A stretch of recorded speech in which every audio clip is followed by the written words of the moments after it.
Hi, I'm Jel. Hi, I'm Hershey. And I'm Poch. And we're barely 30? Parang hindi naman. Para hindi mo matanggap na magta-third. Kasi awkward stage naman talaga to. Charo. O game. So, bakit nga ba barely 30? Kasi tayong tatlo, we're 1991 babies. So that means we're turning 29 this year. Ako, I just turned 29. Shocker! Tapos, kayong dalawa, malapit na rin. So, di na masyadong malungkot for me. Before tayo mag-29, before we talk about that, how did you spend your 28th year? In quarantine? Oh no. At home? Yeah, like Napaka-depressing naman. majority at home. Yeah? Because it's a year wasted. Yeah, it is. Ay, for me, hindi pa rin. I still Wow. consider it as the unique siya to my other years. Kasi nga, may pandemya, hello. Pero, I don't think it's enough reason para isiping it's wasted. Let me elaborate. Kasi even if this pandemic stopped us from traveling or going out, I still think that it brought us together in a virtual way nga lang. Kasi parang this pandemic, parang mas naging close ako sa mga relationships ko, like family, friends. Ewan ko, or baka that's just my cheesy self. Hindi. Oo, I agree. Kahit ako rin naman. Tsaka more on parang ang dami mong time to reflect. Mm. So, mas nakilala mo rin yung, well, not just parang yung, ano ba to? Yung relationships mo, ganyan. Pero yung sarili mo, yourself. Oo. So, meron kang, ang dami mong oras to reflect, kung anong ginagawa mo sa life, kung okay ba tong ginagawa ko, mga plans, ganyan. Kasi di ba, pre-pandemic, may tendency ka to lose yourself. Sa daily Yeah. grind. Yeah. Mm-mm. Kunyari, sa akin, sanay akong busy all the time. And then when lockdown, parang, shucks, anong gagawin ko in my life? So feeling ko, kaya ko tinanong kanina, kung wasted year ba siya. Kasi, Mm-mm. yun yung feeling ko nung simula. Mm. Parang, Lahat ng plano mo, biglang Na, oo. wala. but then again, being stuck at home, in fairness naman, natuto akong mag-experiment on recipes and food. May added skill, we started the big picture. Mm-mm. We're doing this podcast. Imagine if we're in normal times, magagawa kaya natin to. Ako honestly, I don't think so. Like, Diba? Yeah, me too. oo. Kasi kunyari yung baking, parang I've always wanted to try it. Pero for some reason, parang lagi ako may excuse in my head na parang, ang trabaho, ganyan. Eh, dahil nga may pandemic at wala kang ibang gagawin kundi magstay sa bahay. O di ba, might as well try it. So, parang naging catalyst siya of sorts to do things that I wanted to try before. But I Mm-mm. know that comes from like a place of privilege kasi, That's true. yeah, kasi, Agree. Ako, I'm into video, I'm into, multimedia stuff. That's one of the most affected din yung video industry in general. So parang I forced myself to do something different. Yeah, now I'm playing around marketing stuff, understanding the concept of marketing. Wala, kailangan mo mag-adapt. Kasi kailangan mo mag-survive. Mm-mm. I-retract ko yung sinabi ko kanina na it's a wasted year. I think it's a year of learning for everyone. Yeah, of self-discovery, of adding new skills. Ano pa ba? Yung sa relationships, building relationships. Yun. Pero parang yung age kasi natin talaga, we're technically restless. Parang ganun. Alam mo yun? Sanay na. Laging may ginagawa. Multitaskers, ganyan. I think it's a generational thing. Yeah. Pwede. Akala ko parang restless in a way kasi parang hindi mo pa alam where you're going. Pwede rin. So is 29 not an age where you say na parang ang tanda ako na for that? No one's too old for anything. True. I Yeah, agree pero rin naman. parang na-force ka rin to reflect. Kasi Like, parang, di ba yung oo nga, no? generation ng parents natin, di ba parang settled na sila by 25. Minsan iisip ko yun eh. Kasi parang ako, grabe, parang 29, tapos single pa rin. yung pala yung, yung problema. Maaga ba akong sa age natin, oo, maaga akong kinasal. So, pero parang hindi rin naman masyado kasi hindi ko naman na-feel. Normal age pa yun. I think tama lang. Tama lang. Oo. Yun, kasi parang for me, parang early. Considering sa circle of friends, like, sino pa lang ba yung kinasal? May jowa. Yung iba nga, wala pa eh. So parang, maaga ba ako? Or Although, who gets to decide, di ba, kung maaga yan? Totoo Di ba? ba? Medyo weird. It's gut feel working. Yes. So parang, di ba, our 28th year was a time of reflection, self-discovery, new learnings. What do we expect? What do we want to do muna? What have you always wanted to do before turning 30? Meron ba kayong ganun? Bakit ba tayo may yung 30? Are we scared of that decade in our life?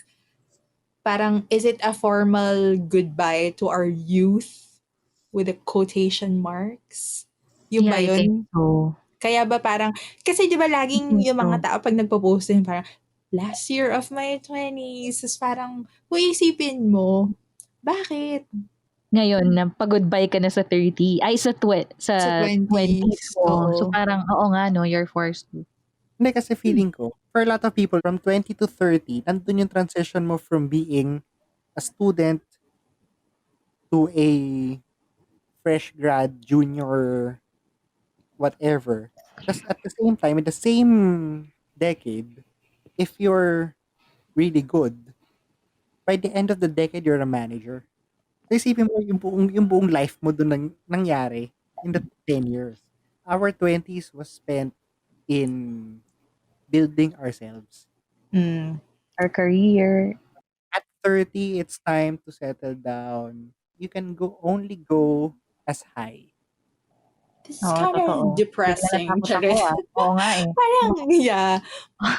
It will really make you reflect na parang, where am I at least in my career now? Kasi ako personally, what drives me is my career trajectory pa rin. So, pagka tinanong mo like, what's your plan? Parang yung 30 ka na. Parang ang unang nasa isip ko is yung career pa rin. Maybe because wala akong sariling pamilya or something. Pero, ewan ko, parang feeling ko hindi ko siya matatanggal sa isip ko. Not yet. Oo. At this point, parang meron pa rin akong notion na yung so-called success ay nakatali sa career mo or what you achieved sa career mo.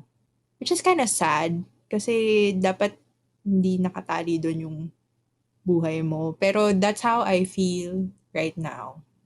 Following up that thought na the measure of success is how good your career is. May reflections ako in the last 3 to 5 years. Who am I without my career? Ako, I can relate since magkasama naman yata tayo in the past ilang years? 3 years ulit. So parang pareho naman tayo ng pinagdadaanan. So yeah, oo. nung bata tayo ta's makakita ka ng like someone in their 30s, parang in your mind, parang from your perspective, very well made na sila or parang put Stable. together, Oo. parang solid na sila, parang gano'n. Pero when we got to sa stage na yun, parang, ay parang hindi pala, parang hindi ko pa rin alam yung ginagawa ko. Parang gano'n. Parang hindi ko pa rin nafi-figure out ba't gano'n, parang Oo. Mm. Parang hindi mo pa rin, parang medyo, hindi naman lost, pero hindi mo pa rin, like nasa figuring out stage ka pa rin. Pero parang gano'n yata naman talaga in life. Like, siyempre nung bata ka, excited ka ring maging teenager. So, nung teenager ka na, akala mo ganito, tapos biglang, ay hindi pala, still figuring it out. And then, nag-20s ka na. Ay, nung teenager ka, excited ka na mag-20s. Tapos nung 20 ka na, parang, you're still figuring it out. And then, ngayon, saying, like, isang taon na lang, then mag-30 na tayo. And then, nandito ulit tayo sa stage na, we're still Figuring it figuring things out. out. Oo. So, parang, ganun talaga? Mm. Ganun ba talaga? Parang ganun. Pero ako, since kayo, kunwari, ikaw, Jel, parang feeling mo when you turn 30, career pa rin yung, at this point, career pa rin, di ba? Ikaw din, Poch. Parang ganun, career. Parang ako naman, iba. Parang ako, nandun ako sa point na, since I got married at 26, so parang gusto ko naman na mag-settle down na, parang ganun. Gusto ko na ng more time with family, ganyan. Tapos, be with my husband, since hindi naman talaga kami technically together dahil OFW siya. Mga ganun. Parang, naisip ko kung isa-set aside ko ba yung career muna, or pagsasabayin ko, or mas magfo-focus ako sa family, parang ganyan. Kasi, ang love language ko kasi, quality time. So ngayon, napapa-reflect ako ngayong nasa quarantine. Parang, ano ba talaga yung gusto kong gawin in life? Well, aside from yumaman, kasi yun naman talaga yung goal nating lahat. Yes. I have to agree. Aminin na natin, guys. Yun naman talaga. Parang anong bang gusto mo? Hindi naman talaga, ang gusto kong maging boss ng ganyan, or gusto kong maging manager ng ganyan. Ang gusto lang natin is stability, security. Hindi mo pinoproblema yung basic needs mo. Parang ganun. Alam mo yun? And the few little extra for your mga luho. Ayun. Sana, eto ngayon, yun nga. So kami ni Poch, parang, yun, nag-aaral ng marketing, online. Baka mag-dive kami into online selling, ganyan. Para lang i-check kung baka dito naman kami yayaman or what. Pero ang gusto ko talaga, aside from, yun nga, money, gusto ko ng time. Parang feeling ko kasi, yung time, masyado mong na-focus sa career, sa kung ano-anong ginagawa mo in life. So gusto ko na ng time for myself and building my family. Ayun. Para maiba naman. True. I think kaya ko rin nasasabi na career pa rin. Kasi ano ba, parang na-associate ko yung career into earning your coin. So, yun nga, dun papasok yung point na gusto nating yumaman. Actually, di naman yumaman, pero parang, yun nga, yung stability lang naman yung hinahanap mo. Oo, kasi sa totoo lang, parang I don't care for titles din. Gusto ko lang kumita. So, paano ka kakita, di ba, sa work? So, when you climb that career ladder, di mas gagandang kita mo. So, I think dun nanggagaling yung way of thinking ko, kaya ako nasabing career din. I think middle class woes. Feeling ko isang frustration din. Feeling ko kaya we're dreading 30s. At least feeling ko lang. Kasi kunyari, when I graduated, I set out to change the world. Very idealistic. Yes, very idealistic. When I was still interested in film, gusto kong gumawa ng life-changing industry, innovation, blah, blah, blah. Tapos, as I grew older, nung nare-realize ko na yung real life, parang biglang, wait lang. Nope, it's not possible. When I was 24 and still with the TV network, I remember interviewing Nick De Ocampo, film historian. Parang sabi niya sa akin, the best filmmakers in the Philippines, in the world, started their films at 26. Noong nag-26 ako, wala ko nagawang anything. So parang another slap in the face na naman siya na parang, wait lang. May tweet na ako nakita, pero hindi ko siya sinave. Yung parang, don't tell me about the under 25s. Tell me about the 60-year-old na nakapublish ng book or 70-year-old na nakakuha ng degree. Kasi parang, oh my gosh, nalimutan ko yung explainer doon. Parang meron yan, we have our own timeline. Parang don't compare your timeline to other people. Ay, hindi. More than that, parang about yung the journey of getting there. Sabi parang yung ano ka na, yung scarred or something. Oh, kailangan hanapin ko siya. Kasi ang pangit ng summary ko. Ang pangit ng summary ko. Pero you think more than anything else, gusto natin ng security, parang ganyan, stability, more than Yes. like a lot of money or... Hindi kasi, parang yung mga constant things in the world is change, death, and bills. Nakakalungkot naman yung third. Parang... Hindi, diba? That's reality. So we need to be stable. It's capitalism's fault. Kaya normal yung thinking na feeling ko na the measure of success is stability and security. Mm-mm. Because if you're stable and secured, you can do anything you want. Film. I wanted to do film.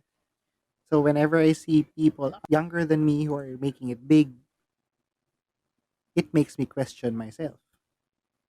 Pero when you think about it, it's because they are more privileged than us. We are privileged in our own way, pero sila nagkataon mas privileged. Yeah, I have that angst also. Wala lang, it's part of that insecurities and angst of being in Yeah, I can relate. Kasi ako din naman, ganyan din naman. I think it's being a breadwinner. Parang it's more than the age for me. Oo. Kasi parang we have peers din na ganun eh. Na parang wala naman silang responsibilities masyado compared to your responsibilities. Tapos, yeah, yun. Dun nga lalabas yung angst. I mean, I'm not complaining about, no one should complain about responsibility. It's part of life. Yeah. So parang, yun lang, we can't help but get frustrated. get frustrated na parang, mas paring naman ako sa kanya. Bakit ganun? Parang, no. Pero yun nga, di ba? Parang sabi nga, we have our own timelines. So, ano mo naman, it's not yet our time. Correct. Yeah, I agree. Nakaka-frustrate lang when you're on that end ng, alam mo yun, ng waiting. Tapos kasi ang hirap ngang mag-turn ng eye sa ganun. Kunyari kasi lagi ka nasa social media. So malamang makikita mo yung parang development, character development ng fears mo or ng people younger than you. Yeah. So magulat ka na parang, ay, ba't ganun? So may pity party ng konti. Kaya social media na yan, hindi rin maganda. Going back to what Poch said earlier, na parang you're never too old for anything. Diba? Yeah, I believe that. So, parang rin siya, connected dun sa nasa sariling timeline mo. And walang like cookie cutter template for life para masabi mong successful ka or fulfilled ka in life. Kasi ultimately, it's your own journey. Alam mo, you should watch The Social Dilemma. Netflix ba to? Netflix. Mm. Perfect siya dun sa pinag-usapan natin kanina about how social media makes us feel pressure. Okay siya.